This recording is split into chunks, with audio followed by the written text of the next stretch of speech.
Record हो रही है कि लॉन्ग मार्च कब करना है, तारीख अपने नायब को भी नहीं बताई। सरबराह तहरीक इंसाफ इमरान खान की वज़ीर आला हाउस में गुफ्तगू, आर्मी चीफ का तक़र्रुर मेरिट पर करने के हामी।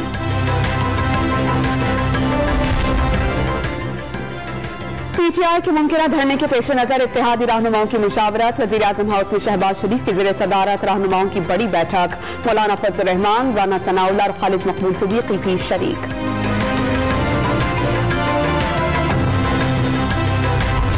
चेयरमैन तहरीक इंसाफ इमरान खान 70 बरस के हो गए। ऐवान वज़ीर आला लाहौर में इमरान खान की सालगिरह की तकरीब, केक भी काटा गया।